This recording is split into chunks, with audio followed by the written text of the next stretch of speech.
García, Adairis Barros, Oriani González, mi persona, Luisa Fuentes. Hoy tuvimos el placer de entrevistar a 3 especialistas del derecho tributario, los cuales son Jason Ureche, Nora Bueno y José Luis Cruz. Encontramos con Adrián, joven abogado, José Luis Cuesta, especializado en derecho tributario. Primero que todo, desde su experiencia, usted nos podría explicar un poco sobre qué enfoque tiene el derecho tributario. pues básicamente el derecho tributario se enfoca en todo lo que tiene que ver con tributos, como su nombre lo dice, tributos. Es todo lo que tiene que ver con impuestos, con el cumplimiento del mismo y los derechos y deberes que tienen los contribuyentes y el Estado en cuanto a la parte fiscal de Colombia. Como siguiente pregunta, ¿cuáles son los impuestos más relevantes que deben conocer las personas naturales y jurídicas en nuestro país? Primero quiero aclarar que los impuestos se dividen en dos, ¿no? Que son nacionales y territoriales. Hablando de los impuestos directos, también hay impuestos indirectos como por ejemplo el IVA, que es un impuesto que es grabado para todas las personas y que se paga en el momento que la persona pues obviamente lo causa, que es cuando adquiere el bien. Se conoce el impuesto de renta, que es el impuesto que grava los ingresos de las personas, sea persona jurídica o sea persona natural. Está el consumo, que es sobre el consumo también del tema de bebidas, licor, etcétera. Y está el impuesto de timbre también. Pues básicamente son como los más importantes. Una defensa efectiva ante una fiscalización o auditoría del servicio de impuestos internos. La DIAN ha venido estructurando un mecanismo desde 2009 y se aplicó básicamente en Colombia el MISCA, que es el modelo único de ingreso de Colombia, entonces, y control fiscal. Entonces, ¿qué pasa con ese MISCA? Este MISCA nos permite, como institución, hacerle seguimiento al contribuyente en cuanto a su facturación electrónica, en cuanto a su relación con terceros y toda la trazabilidad de impuestos que ellos tienen ahí. Entonces, ese es uno de los mejores mecanismos que hemos implementado para mejorar ese tipo de situaciones. ¿Cuáles son las consecuencias legales más comunes por incumplimientos tributarios? Las más comunes son las sanciones. Si tú no cumples con tus obligaciones tributarias, las sanciones que se vienen son grandes. Dentro de las sanciones están embargos, están actos administrativos, coactivos, etcétera. Pero los mecanismos más comunes, digamos, en las sanciones, por no cumplir, las multas que tiene el contribuyente a la hora de no pagar sus impuestos.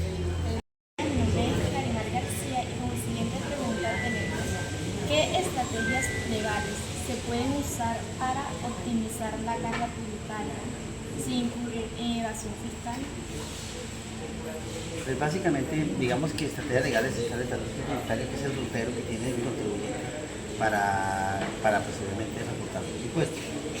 Pero digamos que dentro de la DIAN nosotros estamos en una cultura de tributación, ¿verdad? Y incentivamos y como que llamamos a mejorar esa cultura en cuanto a la tributación. Entonces, básicamente lo que se necesita que más allá de la legalidad es que se tenga conciencia y la importancia de tributar en Colombia.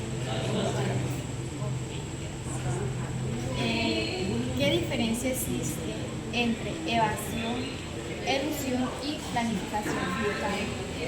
Básicamente la evasión es una parte ilegal, cuando la persona esconde ingresos de diferentes mecanismos, sea por los costos, los gastos, o sea porque adquiere activos, o sea porque se basa en terceros para poder disminuir sus impuestos. Eso es la evasión. La elusión es más legalista, ¿cierto? Es la que se basa en que usted usa mecanismos que no son, digamos que son legales, pero que no son éticos, para disminuir esa carga de impuestos. Y la planificación fiscal básicamente se basa en cómo voy a pagar mis impuestos y cómo hago yo para disminuir esos impuestos legalmente. También es la parte de legalidad, deducciones que tiene derecho, mecanismos normativos que tiene el contribuyente para bajar esa carga tributaria. Aunque tuvimos algunas dificultades en el momento en el que le realizamos la entrevista a los doctores de la institución en donde trabajan no nos permitieron grabar sus rostros. ¿Qué tipos de procedimientos tributarios existen para impugnar unas liquidaciones o resoluciones en el ámbito administrativo tributario? Sanción y las liquidaciones oficiales tienen recurso de reconsideración. Ese recurso de reconsideración lo atiende otra área diferente a la que expidió el acto administrativo. El contribuyente que está investigado tiene 2 meses para presentar ese recurso. Es donde va a señalar sus motivos de inconformidad y donde va a llegar las pruebas que él considera pertinentes para soportar que su modificación de la liquidación no es o que la sanción no va. Ese es el recurso de reconsideración. Y uno que pues normalmente casi solamente se usa en un caso, que es un caso de tributaria, es el recurso de reposición. Y el recurso de reposición es para el caso de las resoluciones sanción que se profieren por temas de incumplimiento en la obligación de facturar. Incumplimiento por la... O sea, de facturar y requisitos de facturación. Entonces, ¿cómo se tramita el recurso de reconsideración? El recurso de reconsideración se interpone en el área jurídica, que es una división distinta a quien profiere la resolución, la liquidación oficial. O puede ser una liquidación de revisión, dependiendo. Tú no estás hablando de una liquidación, se presenta el recurso. La persona, a través de un auto admisorio, estudia los requisitos formales. Si el recurso cumple los requisitos formales, entonces es admitido. Y si no cumple los requisitos formales, entonces es rechazado. ¿Cuáles serían los requisitos formales? Hombre, como lo dijo la compañera, que se presente dentro de los 2 meses siguientes a la notificación de la liquidación o la resolución sanción. Que se presente directamente por la persona que fue afectada o la sociedad que fue afectada por la liquidación o la resolución sanción. O a través de su abogado o su apoderado. O a través de abogado. Claro. Que demuestre, en caso tal de que vaya a actuar a través de su representante legal, debe aportar el documento correspondiente. En eso sería el certificado de asistencia y representación de Cámara de Comercio, donde él pueda probar de que es el representante legal en caso tal de que sea una persona jurídica. Bueno, una vez, si cumple los requisitos formales, se admite a través de un auto, ¿verdad? Y listo. Posteriormente procederán las pruebas si es necesario. Y si no cumple los requisitos formales, entonces un auto inadmisorio. Se rechaza a través de un auto inadmisorio. Contra ese auto inadmisorio procede un recurso de reposición, es decir, ante el mismo funcionario, para que la persona pueda subsanar en caso tal de que sea subsanable, porque digamos, por decirte algo, El término no es subsanable. Claro, el término no es subsanable, claro. Ahí hay el término no es subsanable. Digamos, si yo dejé vencer los 2 meses, entonces yo no puedo subsanar eso. Pero entonces de pronto sí existen otras situaciones que son subsanables. Por ejemplo, el que yo no haya presentado la prueba de mi asistencia y representación legal. Yo posteriormente puedo aportar ese documento. Entonces ya esos son requisitos de pronto subsanables. Pero si lo presenta fuera del término, murió. No hay ninguna acción que la administración pueda hacer porque no cumplió con los términos que la legislación tributaria le dio para presentar. Ahí ya no hay reclamo de ninguna clase. ¿Ya? Bueno, luego se admita el recurso de reconsideración para que sea fallado. Tienen 1 año. El término es 1 año para que la administración se pronuncie al respecto.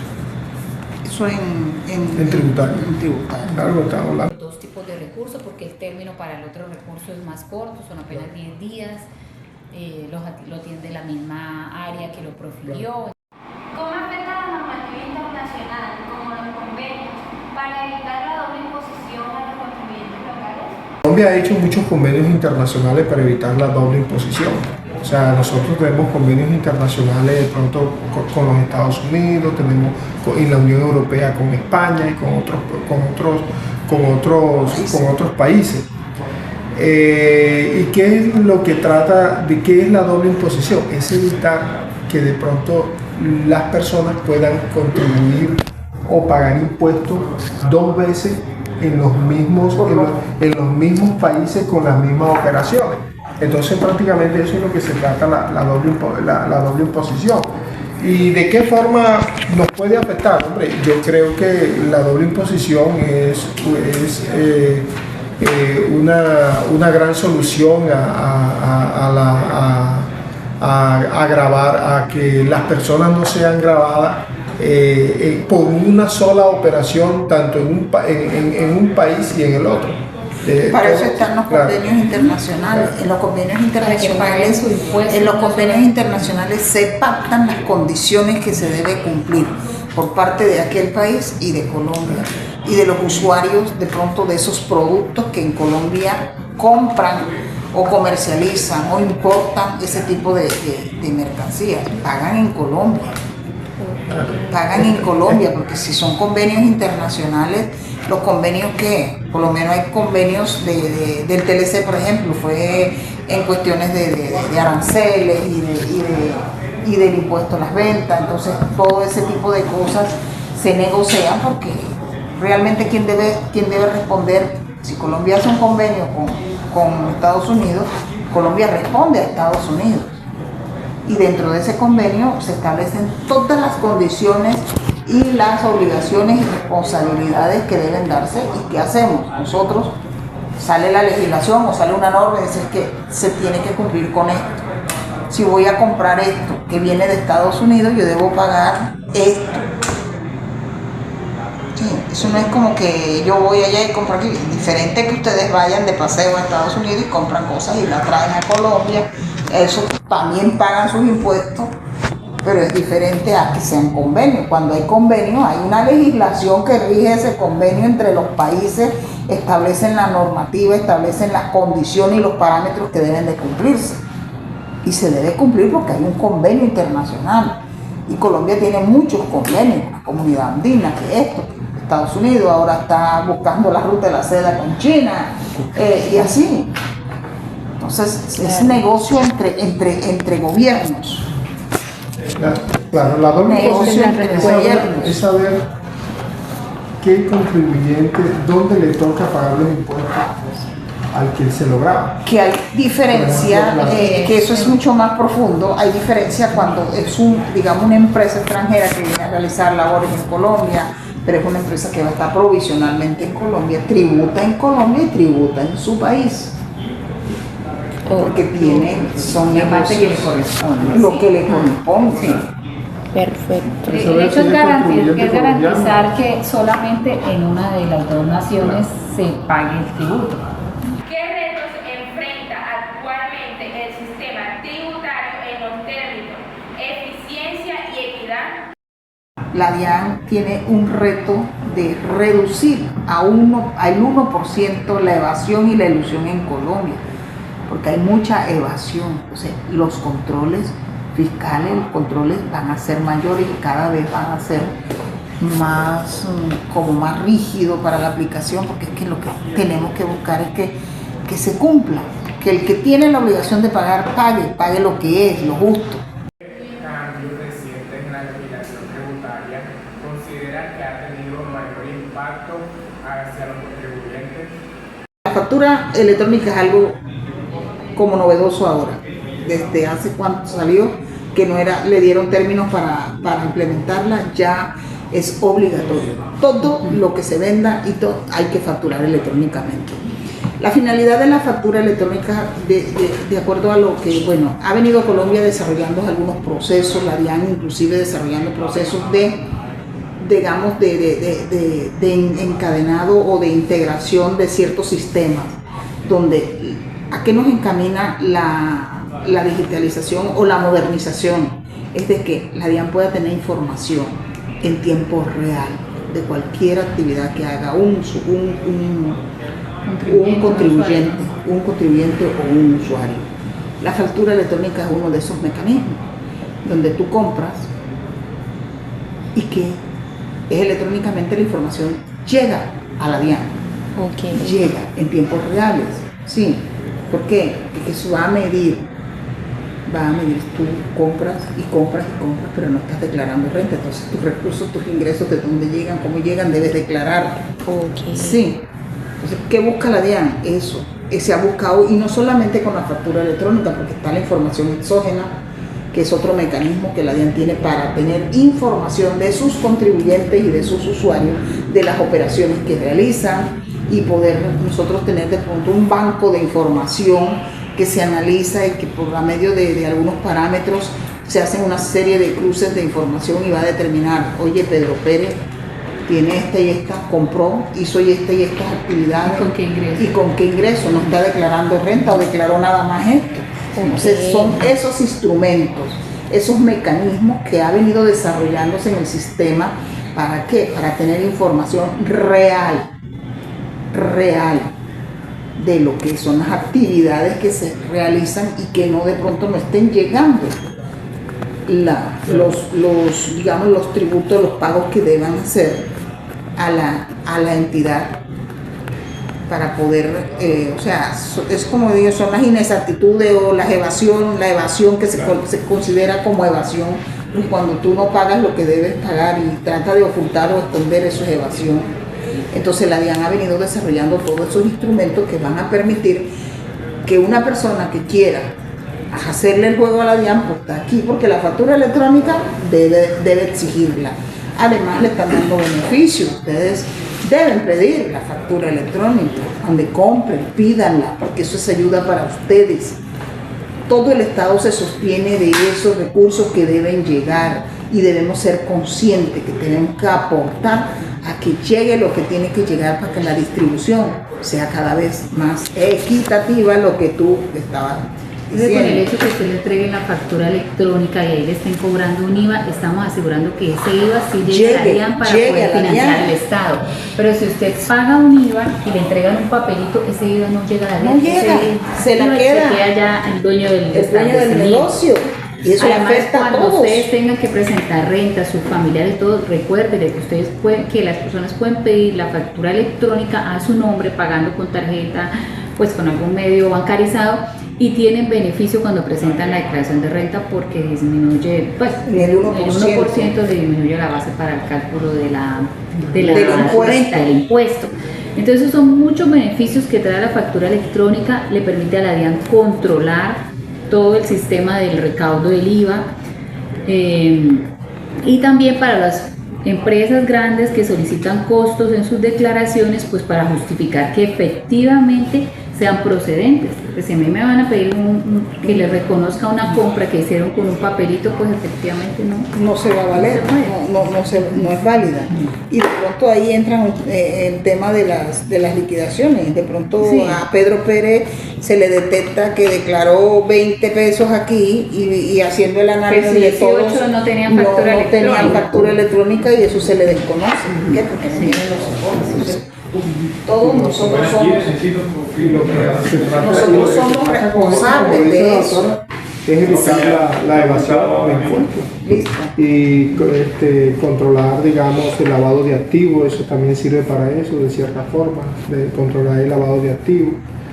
Y la información exógena, que de pronto es una de las grandes herramientas que tiene la DIAN también para controlar todas esas operaciones sospechosas, claro. Y es una ventaja que tiene la DIAN. Por eso es que últimamente nosotros vemos que la DIAN nos manda a nosotros hasta una declaración sugerida. A las personas que tienen que declarar, la DIAN le manda hasta una declaración sugerida, y toda esa información, ¿dónde la tiene la DIAN? De la información exógena.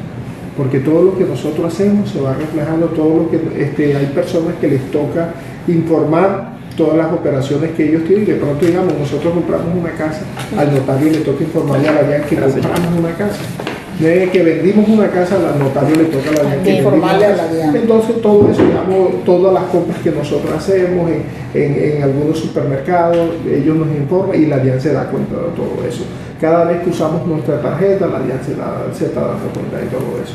Entonces prácticamente que eso lo hace la DIAN es también para ayudar a la formalización, porque muchas veces Y es la que piratería. el recaudo depende de la formalización. Claro. Si nosotros no nos formalizamos, no estamos evadiendo Es que, todo claro, lo que es. Es que a los únicos que la DIAN puede importancia que controlar tiene- es a los que están formalizados. Exactamente, la importancia que tiene de que la gente se formalice. ¿Qué es formalizarse? Tú montas un negocio, tienes la obligación de sacar tu cámara de comercio y venir a la DIAN a sacar tu RUT, y si es ventas, lo que vas a hacer los servicios de expedir tu factura. Información que le permiten conocer todos los movimientos de los diferentes contribuyentes, de las diferentes personas. Entonces, así como existe la facturación electrónica, también está la información exógena, que muchos de otros con los que usted no se acuerda, que "Ay, allá en la universidad pagué la matrícula", bueno, donde me toca pagar un valor, aunque así sea pequeñito, me va a reportar que yo tuve ese movimiento. Igual las empresas tienen que presentar una nómina electrónica. Okay. Entonces se van a enterar que a usted le pagaron, no sé, 1 millón de pesos mensuales por prestar tal servicio, ¿sí? Entonces como que la DIAN reúne toda esa información y con eso les hace llegar la declaración sugerida para las personas naturales. Pero para las personas jurídicas ellos ya saben que tienen la responsabilidad de presentar sus declaraciones, entonces la DIAN, ¿para qué utiliza esa información? Para verificar que lo hayan hecho bien. Lo que decía la doctora, entonces puede conocer si usted está diciendo que le compró a tal, que efectivamente haya sido así por ese valor, que se hayan realizado las retenciones en la fuente que haya lugar, que los IVAs que se cobraron sean efectivamente declarados y pagados a la DIAN, ¿sí? Influye la dignificación en términos de derecho tributario. Muchos cambios que afectan a ellos. ¿Y por qué los afectan? Porque ellos tienen que dedicarse más a ser juiciosos en llevar su contabilidad, como por ejemplo ese tema de la nómina y la facturación electrónica, porque ya no es decir yo hago un papelito y escribo enhorabuena, no. Tengo que tomar la información del documento de identidad, del correo electrónico, para que la DIAN tenga recursos como cruzar la información. Y la cédula, el número de cédula es... Los beneficios que dan, o sea, son muchísimos, que se acuerda si una normativa que influya bastante. Digamos, porque es que, o sea, clave que ha afectado, que uno ve que ha tenido incidencia. Y el impacto más grande en este momento es la facturación de la factura electrónica. Sí, es la facturación incluso electrónica. existe clave, sí, incluso ya ahorita la norma lo llaman como sistema de facturación electrónica. Es un sistema, porque no solamente abarca la factura como tal, sino que también existen otros documentos soporte de esa factura que nos van a ayudar a nosotros a tener mayor control. Por ejemplo, sobre todo esos documentos que se llaman documentos expedidos a personas, documentos soporte expedidos a personas no obligadas a facturar. Eso es un control impresionante, porque es que anteriormente, ¿qué hacía? Anteriormente era que, no, es que yo le compré, claro, una cuenta de cobro, es que yo le compré, es que él no factura y no había, entonces no se podía hacer esa trazabilidad desde donde efectivamente estaba el nexo causal hasta el consumidor final del producto que se estaba comprando, y por ahí también podían evadir muchos impuestos. Entonces creo que el avance más grande que nosotros hemos tenido ha sido el sistema de facturación electrónica. La práctica era para los negocios que no estaban tan bien formalizados, era decir, al momento que voy a presentar la declaración, pongo un valor de ventas, pongo un valor de ingresos y un valor de IVA. Ahorita no, porque la DIAN en tiempo real está conociendo qué es la operación que se está efectuando. Entonces ya no, es más, ya estamos cruzando si hay inexactitud o no en lo que registraron en el IVA frente a lo que hubo en la facturación electrónica. Que sí, que entonces el tema de que no, que yo entrego mercancía, al final de mes le facturo, no, tampoco, ya se tiene que hacer la factura en tiempo real, y si me devolvieron, hacer la nota crédito también electrónicamente. Entonces eso es lo que más está ahorita haciendo, tiene impacto en los comerciantes, que muchos no estaban acostumbrados, que decían, no, es que yo le facturo todo a final del día o facturo a final de mes porque no sé qué me va a devolver. Bueno, si le va a devolver, tiene que registrar todas esas devoluciones. Realizamos la entrevista de manera satisfactoria.